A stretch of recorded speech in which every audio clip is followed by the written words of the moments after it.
Welcome to the Myofascial Health Podcast, hosted by me, Unu. Follow along as I explore the depths of John Barnes' myofascial release approach on my road to mastery. Along the way, I'll be sharing the lessons I learn as I open my myofascial release practice in Austin, Texas, so that you don't have to make the same mistakes I do.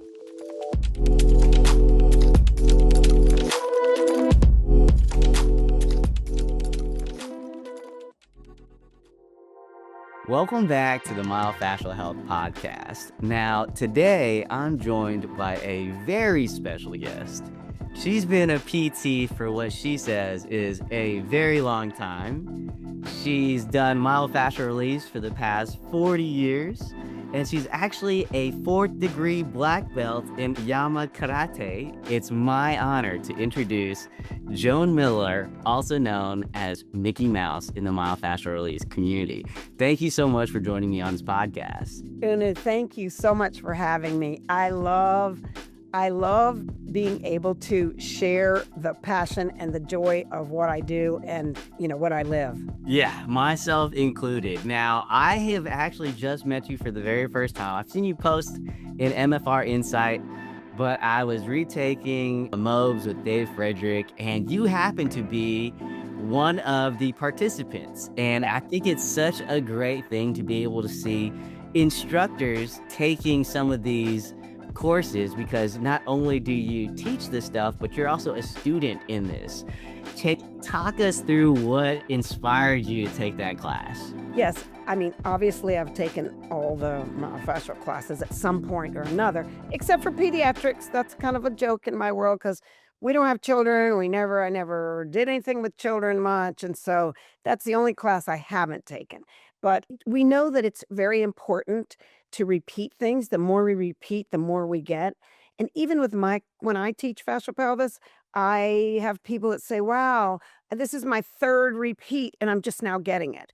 Or, oh, I understand it differently this time. Or, oh, I forgot about that. And I'm the same as everyone else. I'll take a class for the 4th time and say, oh, yes, I forgot about that technique, or I haven't been using it, or a little different spin on how to do it.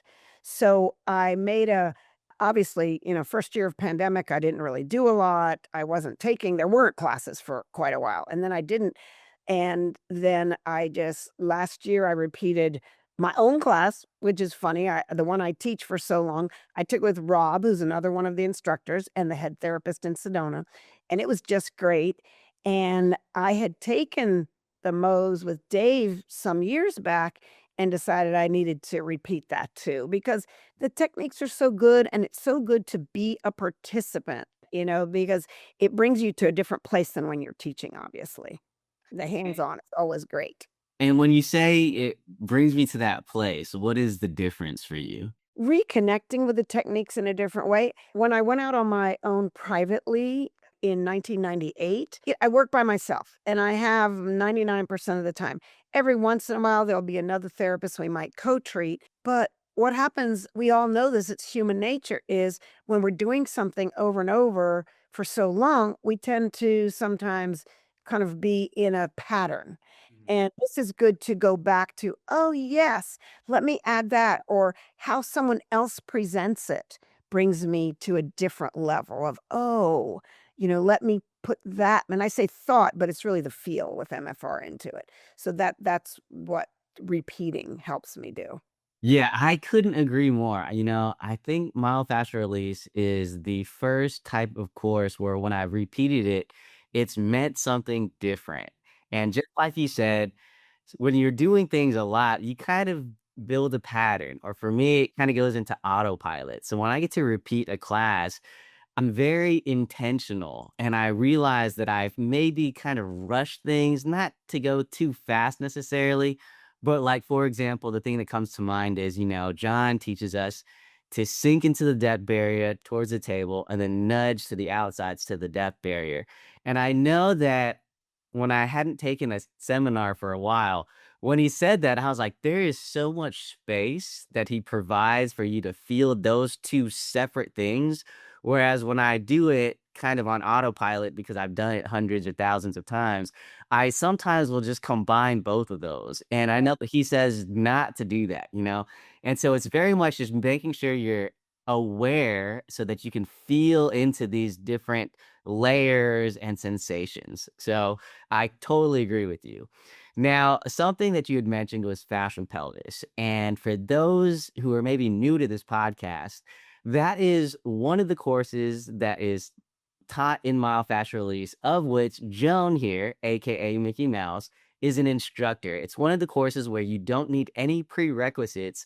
And I'll say that it is very fundamental. I think one of the things we learn in that course is that the pelvis means basin, like water basin. And if you tilt that basin, then you're going to be unbalanced and then you're going to have to compensate. Versus if you can structurally and energetically keep it balanced, a balanced pelvis, you'll find that that helps the entire system. So those people who do have more balanced pelvises tend to be able to navigate through life with more ease. What do you have to share on that?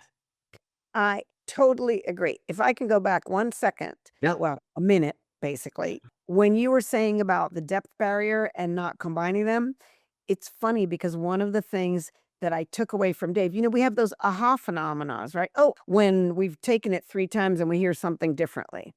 And one of the things Dave said, I'm not sure if he in this class or the first one, whenever I was with him years ago, is don't swoosh. I'm like, swoosh? What do you mean by swoosh? Exactly what you said, Unu. Don't just go straight apart. Sink, wait, and then go into the barrier. So I wanted to add that because that's a great visual for me. And I'm very, noises, like I feel things in terms of noises. So when he said don't swoosh, it gives me that constant reminder of, yes, sink and wait and don't just right apart, like you said. Yeah. So, yes. Okay. So, fascial pelvis, absolutely spot on.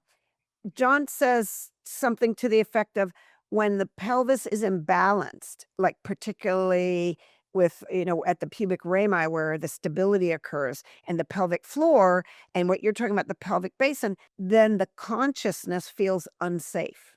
So it's always in a state of of guarding, of holding, of that, the flight or fight response instead of being at that peaceful response. So that's one of the reasons is that subconscious aspect. But just in terms of function, the minute anything in the pelvis is imbalanced, everything above cannot be completely balanced. The spine, cervical, head and neck, even TM joint, the temporomandibular joint. So really it's very critical and looking at it both structurally, like you said, the fundamentals, but also how it affects everything else in the body. I love that. And I'll just say, if you've not taken that course, I would highly recommend it. It's something that I probably do with almost every patient. And it just is one of those building blocks that helps the entire system. Now, let's go back in time a little bit because we kind of jumped a couple of steps. How did you even get into myofascial release in the first place? So when I went to physical therapy school, it was very different in those years. It was a bachelor's degree. It was my academic portion was excellent. The didactic was superb, the instructors. Our clinical was what I felt weak. Like I just didn't feel like I had good clinical skills. It was so basic in those years that we weren't given a lot of skills. And when I graduated and started working in physical therapy, I felt like it wasn't making a difference. That's how I describe it. And it was a little more rote and it was very more kind of rigid, all referred by a physician, all prescribed by a doctor, and it was so basic that it would be things like hop back massage or Williams flexion exercises, which if you haven't been around that long in physical therapy, that sounds very foreign, but it's the way it was then. And so I was skill hungry. Unfortunately, the first couple places I chose to work wasn't really conducive to continuing education. And when I moved to Florida in 84, I was very fortunate to be in a clinic where it was very pro continuing education. So I started taking classes as much as I could, seminars to learn skills. My as I said, my background was good, but I didn't have the hands-on skills. So I happened upon a John Barnes's myofascial release course, which was myofascial release 1 and 2 with days in between. And I took it thinking it was just some soft tissue something. And it was just a huge eye opener. Like everything pretty much changed at that point. And I was fortunate in that I had to go back and work in the clinic. It was only a drive where I went. So drove back, worked in the clinic the next few days, and then went back to take the second myofascial course, MFR2. And literally, I mean, those 4 days in the clinic were so different, adding the myofascial component to the manual therapy that it just totally, opened me up in a different way. And so I said something to John Barnes because we had martial arts in common. John trained martial arts when he was in his younger years as well, and that gave us a connection. And so I said something to him about, "Oh my goodness, what a difference, and I love this," and so in those years, I know we can laugh about this now, there didn't exist other classes. There only existed Myofascial Release 1, Unwinding, and Myofascial Release 2, and the Unwinding course for him was relatively new as well. So when I told him that, he said, "Well, if you're that excited about it, why don't you start assisting?" So I assisted a couple of years, and then John wanted to develop an intro class, which back those years in the 80s was called soft tissue mobilization. And it was an introduction. And I taught that for a couple of years. And then John wanted to develop a course that incorporated manual therapy and myofascial release and made it all work together. And so then fascial pelvis was born. And for those people who have been in MFR and know John, the first 2 classes we taught were in 1990, which is funny that it's so long ago, still feels new. He and I co-taught, which our energies are completely different. So that was a bit of a challenge for me, but a good one. I grew a lot. And from then after that, I started teaching fascial pelvis and have just loved it ever since. I love teaching. It's a huge passion for me, both it was for me in martial arts and with fascial pelvis, myofascial release.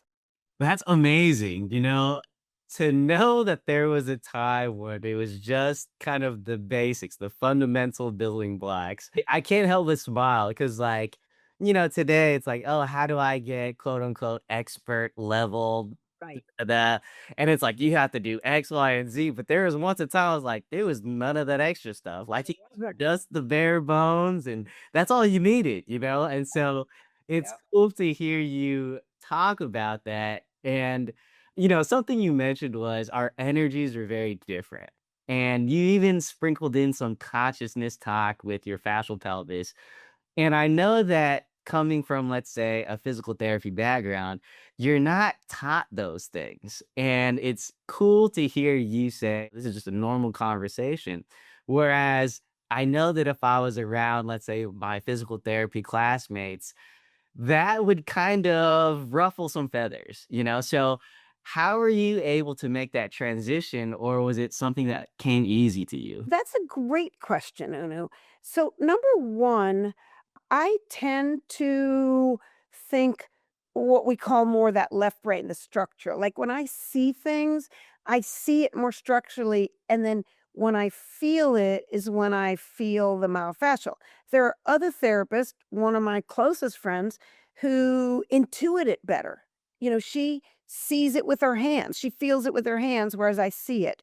And so I think that part of the physical therapy worked for me in that I could see, assess, feel into the body, and marry it that way. But yes, you're right. I mean, and I don't remember the person's name, but Carol Davis, who is like huge in the world of myofascial release, both in our world of MFR, but also in the physical therapy world. She Yeah. was instrumental in bringing it into more mainstream physical therapy. And I remember being with her, and this wasn't in the 80s, but it might have been. I don't remember what year it was. It's some time back, but she was speaking at a physical therapy conference, probably the Florida conference or something, which is where I live. And I went to see her, to listen to her, and then have lunch. And she stopped with to speak to one of the early pioneers of physical therapy. Early, I mean, like real pioneers. And like the kind of person everyone looked up to in our organization.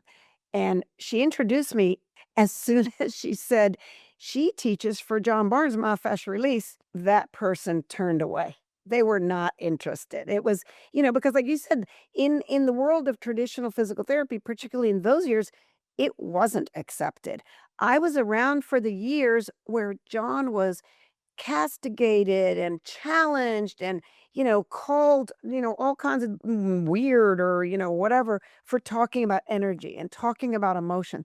But it's a huge it's one of the basis for myofascial release.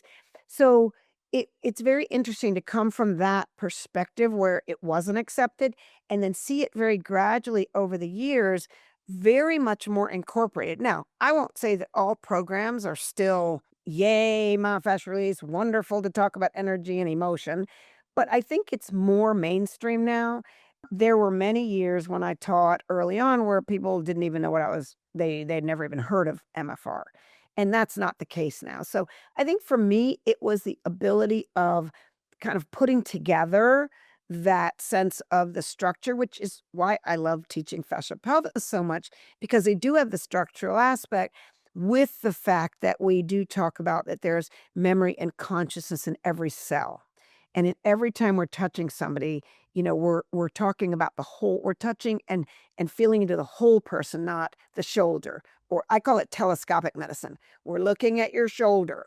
We're looking at your knee. Well, no, we look at the whole person, and that includes mind, body, spirit, which includes the consciousness and the emotion. 100%. I'll say that you won't be able to find authentic healing unless it addresses everything, including mind, body, spirit, and emotions.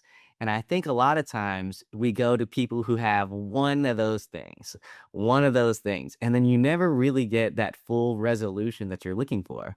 And it takes something like myofascial release where we say, hey, we're not separate systems. We're all one part of this system and this myofascial web, and it is even from person to person. We even talk about the subtle energies or the quantum mechanics. And I love that about John's teachings is that he actually incorporated all of these things. And he was very much against what he called this reductionist model of thinking, where you just break things down into smaller and smaller components, and you believe because you understand them at the small components, then you learn that you're supposed to know them at the bigger components. And that's not true. It's because nothing works in isolation. Like everything works as a part of a bigger system. And so when we address that as one of the main differences or one of the pillars that we learn from, it's like every paradigm that breaks things down is no longer useful because it just is two very conflicting things. And unfortunately, in healthcare, what tends to happen is you have to go through this process where they look at you as a one body part thing and it doesn't work. And then you have to find these other avenues, of which I do think that myofascial release fills.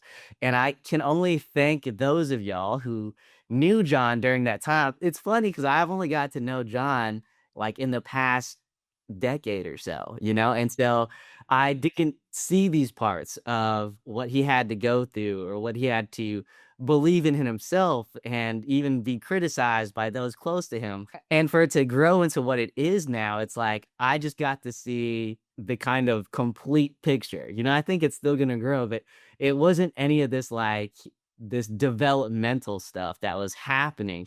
And so to hear you say, hey, like this is part of it, and you got to witness that, you and Carol Davis, who's a huge advocate, and I think she's a huge olive branch to the medical community, kind of float in and learn everything as like a complete project. So thank you. Something you mentioned is we're going to talk about because I don't think that we can separate it. So when we say like energy, it's a feeling, right? And if you get in your analytical brain, that left side of your brain, or it's like the knowledge part, it has to make sense. You kind of don't feel things around you. And John talks about this in two channels, channel 5 and channel 3. Channel 5 being this linear brain, this left-sided brain, very logical, rational, critical, often where fear is thought to be. And he challenges us to say, hey, what if you operated from channel 3, which is more of like your right side of your brain? It's creative, it's intuitive, it's artistic, it's where your feeling stuff is. And this is where love is thought to be. And he doesn't say that we should get rid of channel 5, but he says we should lead with channel 3. Channel 5 is very important, but when it leads the show, then often we make decisions based off of impulsivity or fear. Versus if you start with love and you look through it with the lens of love, then those logical and rational thoughts will support that. And so, everybody has different gifts. And you said you had a friend who has a way of being more intuitive, which is not you. And I love that you just stated that as you guys are just different because I think sometimes you'll come across somebody who maybe has a gift and you're like, man, I wish I had that gift. And that notion alone will crush your own gift. We all have our own separate gifts. And the thing that comes to mind is someone who was assisting at Moe's was this woman named Erin Arnold. And she has this ability to see energy. And I don't have that yet, but I feel into things. And so, I was always asking her, like, hey, if you see energy, let me know. And she's like, you're gonna see and feel your own things. Like, don't get focused on having to see things my way when you have a completely different and unique way that makes you who you are. And I think that's an important lesson that we all should really or we should really understand because comparison is a thief of joy. And when you start comparing either yourself or anything, then there's this bar that you're measuring it up to. And again, that measuring, that numbers, that's all channel 5. Versus that we can say, man, I just love myself and my own gifts and I can help people with what I have. Then you kind of lose that. And then that allows you to be more authentic. It allows you to connect. And then that's where you're able to kind of provide this atmosphere for this healing response to take place. Something you had mentioned was you can feel through noises, which, when I hear that, I'm like, I don't even know how that makes sense. But I know that's probably one of your own intuitive abilities. Can you speak on that and what that means exactly? Yes, and I'm gonna back up a little to what you started with and say, it's funny because the whole channel 5, channel 3, left brain, right brain, but I tend to be a little more of that channel 5, that, looking at things that way. But we do need to lead with the channel 3, with that intuitive. And so my intuition is very strong in terms of people and what I think and feel. But when I'm assessing a patient in physical therapy, myofascial release, that's when I think for me the strong point is in that channel 5, the looking, the feeling. Whereas as I said, that friend of mine and I are very different. She's like, I don't know how you do that. Just to see it when you with in a body and then have with movement. And then when she feels into it, I'm like, oh, I don't know how you do that. But you're right. We can't compare. We just have to add to each other's strengths, benefit from each other's strengths, and be okay with who we are. Like I had to come to terms with that's kind of my strength and who I am, which honestly, that to me is one of the reasons I feel, people get when I teach fascial pelvis because I start with that sense of, okay, let's break it down. Yes, it might be a bit reductionist, but when you're learning, I think it helps to break it down to understand the pieces. Then we put it together, right, with the feel of it. So I think both are important and it was a challenge for me integrating, but I think again, just like you said, we have to come from different strengths and accept that and then grow in the other aspects, like taking other people's classes, like Dave and Rob and John, and say, oh, I need to add more of that in kind of thing. And I don't see energy either. I feel it. I don't see it in my visual, but the auditory is funny. So when people take my class, if they're repeating, they always kind of laugh because let's say so I'll talk about how we feel into the pelvis and I might hold the legs and do a little moving like this or go to the ilium, the pelvic bones and feel how movement is in those joints. They're very, very gentle little movements. Well, to me, those movements so let's say when I feel it smooth and rhythmical, right? If I'm doing a little bit of this movement, and that's assessing, not treating, I'll call it like boom, boom, boom, boom, like very smooth rhythmical movement. And then let's say one side is very restricted, fascia restriction, joint restriction, like it's just not moving. To me, it's like I go, like it feels like it doesn't go. And so those move, those noises are part of how I'm feeling it in my head. And I don't know that it works for other people, works for me. I'm palpating in the spine. I'm like, oh, yeah. But then I feel a restriction. It's like, it doesn't go. So that's just how it works for me. I know that's different. Nobody's ever asked me that before. Okay. Yeah, I love it. I love it because if not something I think something that John teaches is like, there's not like "Oh, it's 5 grams of pressure, da da da da." It's like, yo, you're gonna feel things, and if you're open to it, the body's gonna speak to you, and you just have to be open to it. But if you say, "Hey, it's gonna have to feel this way," then you lose everything else, you know? And these intuitive abilities are things that we were all born with. I had just never heard it described in the way that you I described. don't I don't think anybody else does that. I don't think anybody else uses that. It doesn't come to them that way. But when I talk about it in class, in fascial pelvis class, some people say, "Oh, I see what you mean." So I don't know. It is my kind of little unusual way to feel. And it works, and what's funny is, like, I'm trying to understand it, and I can see that I'm in my channel 5 because 'cause I'm, like, trying to make sense of it, and it's like, they kind of see what you're talking about, it's like, they don't hear what you're talking about, and it's like, I'm just trying to make it make sense, but for you, it's like, there's this feeling that you get that has, like, a noise component, and the rhythm or the fluidity of that sounds differently when it's restricted versus when it's moving correctly. Is that fair to say? Yes, and I'm not sure I hear it as a noise, like an actual auditory noise. It's how the feeling describes to me, right?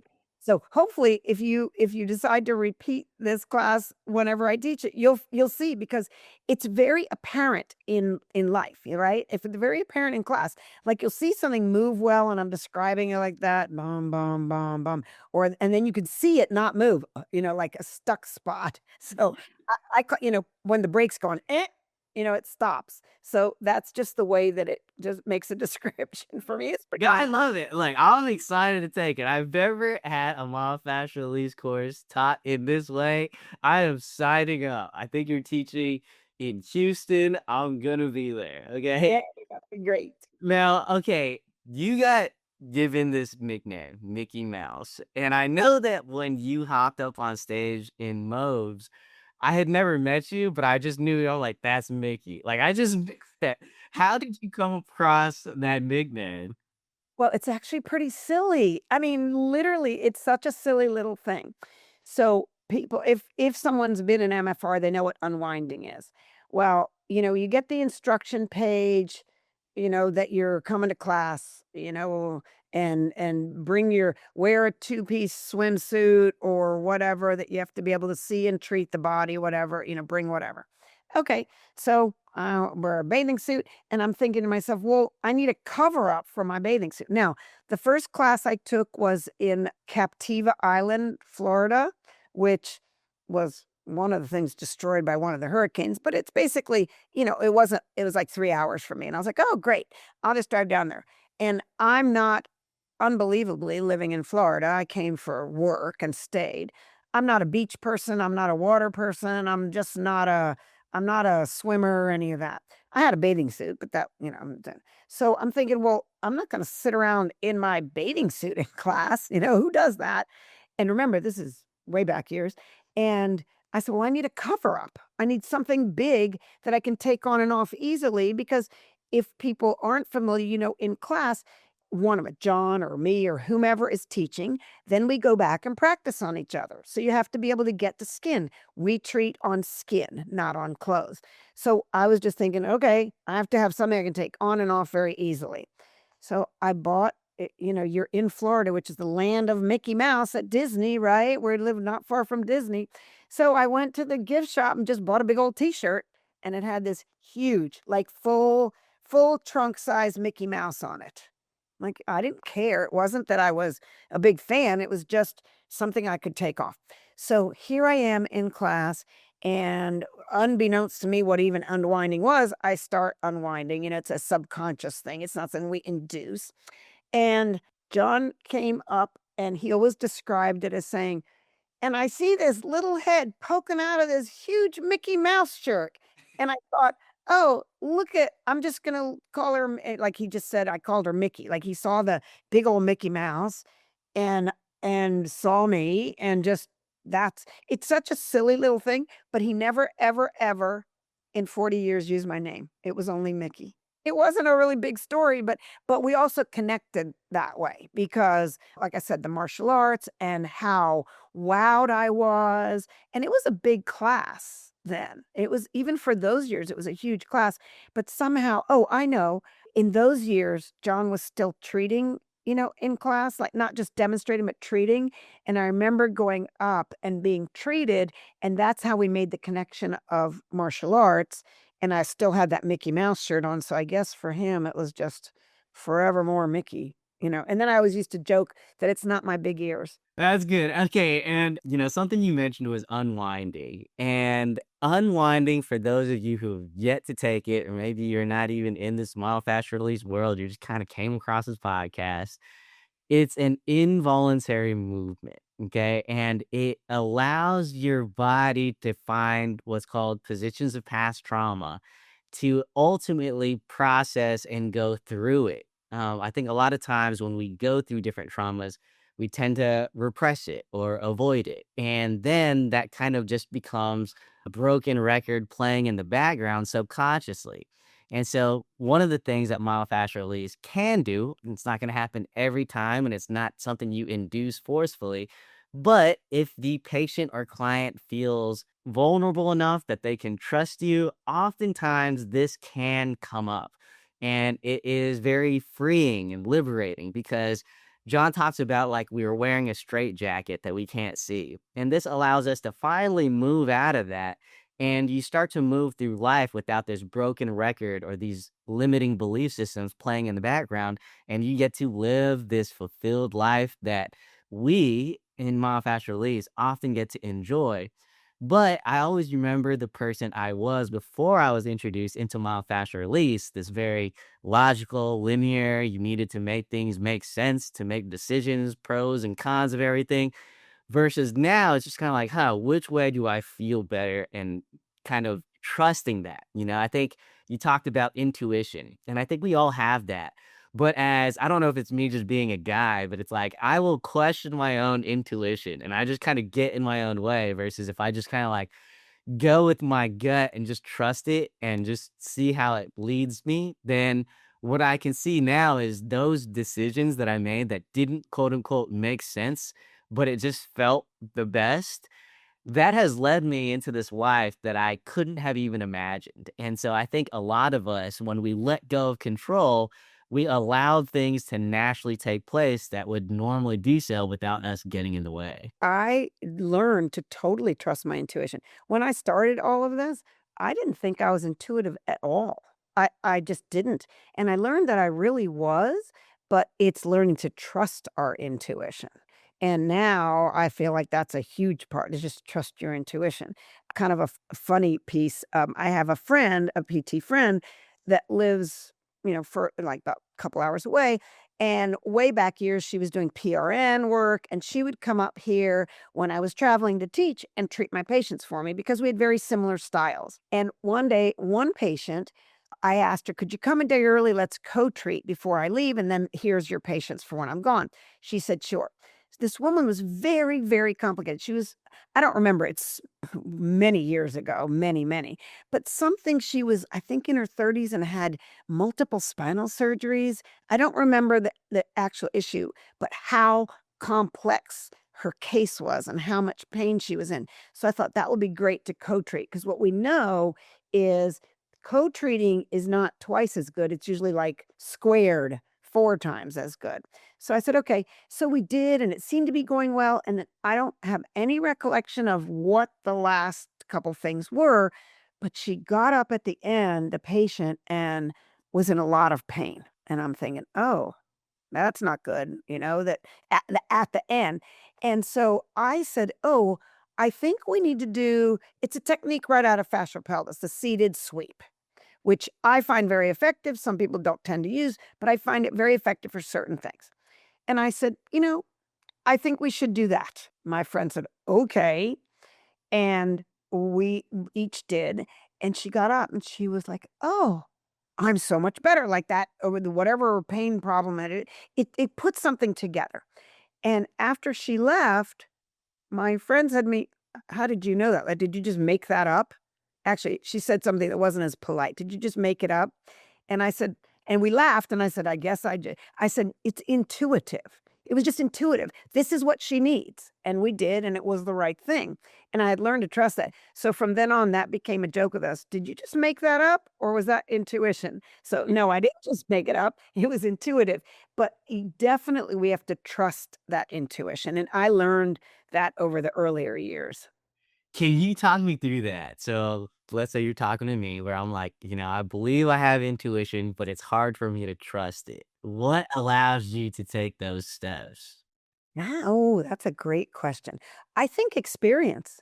I didn't trust it in the early years because I didn't think I was intuitive.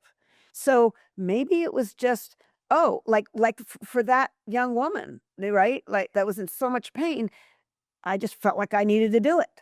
And it made a huge difference. And I think over the years of doing that, I learned to trust that. Like I might not feel it in the same way, but intuitively said, oh, this is the direction to go. And most of the time it would be yes. It was proved to be, oh, absolutely this was the direction to take, right? So I don't like to talk about it in terms of right and wrong because that's different for everyone, right? That's a different concept. But in terms of, oh, well, it kind of proved me, right? Like, oh, I think that, let's just see. And then, oh, well, of course. It's one of those, oh, yes, of course it is the way to go, the direction to take. Okay, I'm gonna ask this question again, and it's gonna add a layer. How do you differentiate between intuition and trauma? Oh. So trauma, well, and you talked about we store trauma, which is part of the unwinding.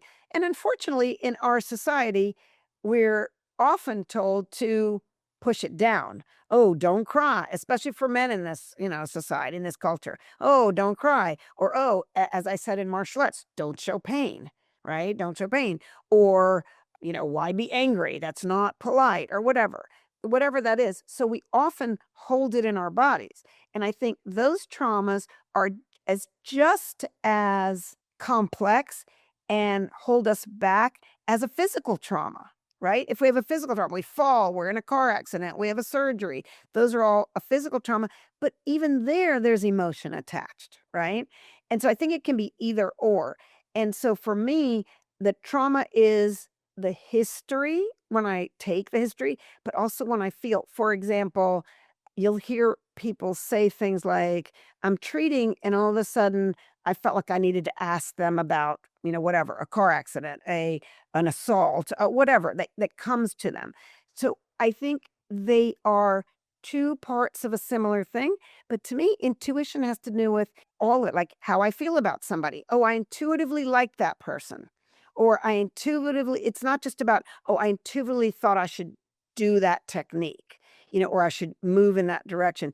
I think it's more a sense of looking into people, feelings, emotion, and then trusting how we feel about it. Does that make sense? It does. Let me add a layer to that. So for me, I've become more into or trusted my intuition as I've moved into myofascial release. In the context of marriage or deep meaning relationships, there are traumas that made me feel a certain way. And the difference that I think that I've learned so far in my journey is your intuition is usually pretty quiet. Like it's not going to be this loud voice versus your trauma is going to be this loud fear-based voice. And so for me, it's learning to, okay, this is what I feel, but can I trust it? And this is what we're talking about. And so I've gone through this struggle of like, sometimes I feel very strongly with something, but it's not my intuition, it's my fear or my trauma. And so what I've learned is there's a voice that I can learn to trust more, but it's a softer voice. It's not going to be this loud, like big thing. It's like, hey, this is what you should do.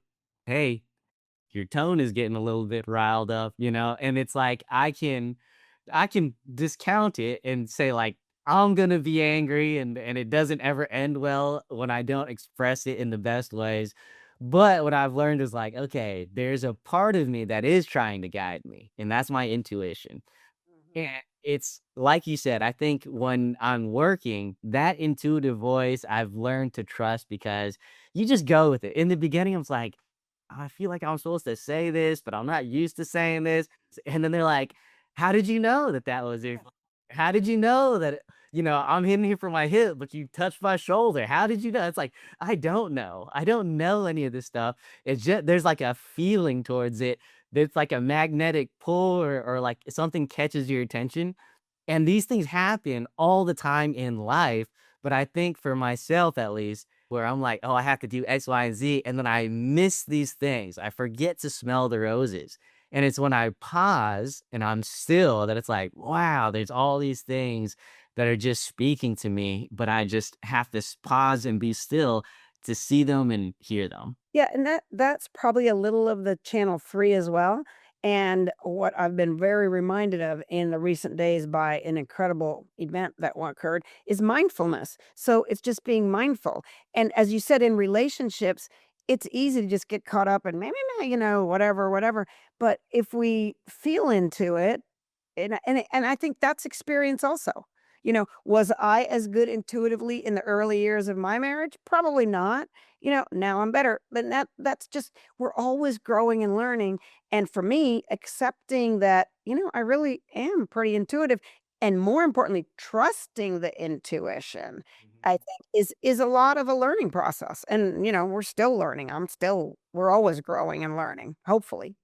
Yeah, and I think what I love hearing about you expressing yourself is it's not one or the other. There's these almost like sometimes polar opposite things that are able to kind of marry and coexist, and that's where kind of the magic happens. Can you talk us through how you're able to marry your martial arts, which is kind of like a forceful, like combat sport, with something like myofascial release, which is more gentle? That's a really good question because I trained for many, many years, most of my adult life, basically. And so a little backup here. When I was younger, and particularly even as a new PT, I did not have a lot of confidence. I didn't have great self-esteem. I mean, it's hard to talk about even now, all these years later, but it just was. It had a lot to do with my upbringing and expectations and the things that we all, some people put on us. And John Barnes taught me a lot about letting those expectations go and, trusting my feeling instead of, having to be something for someone else. So I just didn't have any of that in those years. And when I started martial arts, I really learned that over the years, the gain of, how to be confident, how to trust myself, like how to have better self-esteem. I'm not proud of this now, and I can't believe I'm saying it on your podcast, but in the early years, I was so competitive because I thought that would make me good enough. And we know that's not what it's about. It's not about being good enough for someone else. It's about growing inside ourselves, not for someone else. So that's what that style of martial arts gave me because it it's a challenge every time you train every day. It's a very, very hard style. It takes years and years and years to progress in our style. It's none of this, 1 year later and you get a black belt kind of thing. It's years. And so that really taught me a lot about growing in that way, and that passion came through, and so even though it was a very hard style, what I realized is that it was an always grow inside growth. I learned that originally I felt like it was an outside growth, compete, win, whatever, learn more, But what I realize, it's really an inside growth of your character and who you are and persisting. And so when I started Myofascial Release, even though it is very gentle, it was the concept of patience. There's there's a all-encompassing word in our style, OS, OSU, OS. And it's basically like respect, determination, perseverance, all of that. And really, when you look at myofascial release, it's respect for the other person, for what they're feeling, for where they're coming from. It's the patience of not going in there and having to do like, oh, I'm going to mobilize you and you're out the door, like an adjustment or something. It's that patience of waiting, waiting through the barrier, either our own barrier, right, in karate for me, or the barriers when I'm treating someone. And I think that that helped me. And I was getting ready for a big, big challenge at the time that a physician, a holistic physician, asked me that question on an interview. And I said, "Well, I feel like," because it's a full contact style. And she was like, "Well, what about, all this contact?" And I said, "I feel like if our emotions are in line with myofascial release, like how we become good with ourselves, how we grow as a person, just what you were saying, then all that physical hard contact, the traumas of the physical moved through me. But then if I was really angry about something, let's say it happened at work, and this is, in a company, not these days. And, I'd be upset about something and then I'd stumble or whatever. Well, then that emotional trauma was captured with the physical trauma. With karate, you learn to center yourself, kind of like myofascial release. You go into training with a clear mind, like myofascial release. So to me, that was where I could let the physical traumas felt like they were moving through because I had learned the difference between the emotional trauma and a physical trauma and maybe them not being connected. I love that. I took karate when I was younger. I only got up to orange belt. It goes white, yellow, orange. So to hear Yeah. that you gone to fourth degree black belt, and not only just it's not about the belt's color, but it sounds like it was your own personal journey and who you became throughout that process. I love that. Thank you for sharing that. Now, before we get out of here, is there any last thing you would like to share with my audience? I think because I love to teach, and that was why, one of the reasons John Barnes asked me about starting those other, doing those other classes was because he knew, about the martial arts that I was teaching and how much I love teaching. And I think the principles are the same. It's connecting with people. It's seeing their growth. It's helping them to grow, whether it's in, karate or soft tissue or myofascial or engineering. Our spouse, we found out our spouses are both mechanical engineers, which, I mean, it's no longer a challenge for me, but I can imagine because my husband's name is John also. So when I met him, I was just starting my myofascial journey, and he was very open-minded, which, as you know, is not true of all engineers. Yeah. They be pretty strictly left brain, right? So, or logical brain, I should say. So I think that, understanding that constant growth comes from both teaching and learning. So there's a little saying on my desk in, Japanese saying, teaching is learning. Every time I teach, whether it was in when I taught martial arts or when I teach fascial pelvis, even now, I feel like I'm still learning something. And that's just growth. If we don't continue growing, we're stagnant. What happens? We wither, we need to always grow. I think one of the things John Barnes always said was, "A master is always a beginner." And I mean, the concept of master, yes, it's in the Asian philosophy, and I understand that, but the people who are truly evolved that way are always continuing to grow and learn. We don't just get to a certain point. And, just to add one more thing about martial arts is it's the journey, right? It's the way, karate do, the way of. So it's the journey, and the same thing with my fascia release.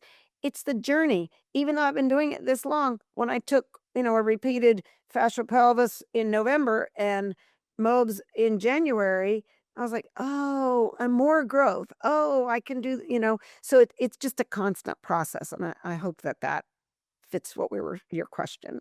It does. I actually got a lot from just hearing that, just this idea of like, hey, growth is part of it. Stagnation is where you die.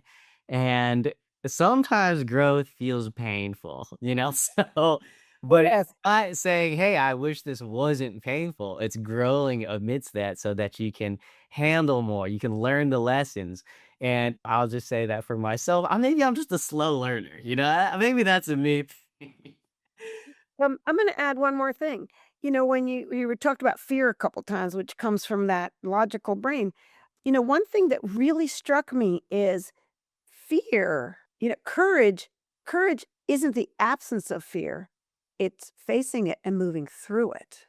And I think both of those things that, are so passionate for me help me in that way because, I hate to say we're taught that way, but kind of we are, that, oh, well, you're afraid of this or it's, fear based or afraid to say something wrong, I mean, what, so what? So we're wrong. So what? And so I love that because I think that exemplifies the growth is, that courage isn't the absence of fear. It's facing it and either doing it anyway or moving through it or whatever decision you make, but not, it's not just, oh, I don't have any fear. We all have fears. It's facing them and growing through them. I love that. I couldn't have said that better myself. Well, I just want to thank you, Joan. I learned Thank you. so much from this conversation. Thank you for sharing your story, your journey with us. If someone wanted to work with you, how would they find you? I'm not on the myofascial director anymore because I am in the process in my older years of slowing my practice down. But my company name is Dynamic Directions. I'm in Lakeland, Florida, and my email is Sensei Joan, Sensei Joan, which in Japanese means teacher. And my husband, I didn't choose that. My husband did that for me when I got to the level of teaching. So it was kind of a surprise in those early years. So my email is senseijoan@gmail.com. Thank you. If anyone wants to work with her, she's slowing down. Good luck getting on her schedule, but she's a phenomenal therapist and person. Thank you for being open and honest with us, and you have a wonderful rest of your day. Thank you, Uno, for having me. What a pleasure to be able to share a lot of this passion with more people. Thanks for listening to another episode of Myofascial Health. I help myofascial release therapists create beautiful websites for their MFR practices, even if they aren't tech savvy. If you're just starting your MFR practice, or you're an experienced MFR practice owner, learn more about how I can help at www.myofascial.health/website.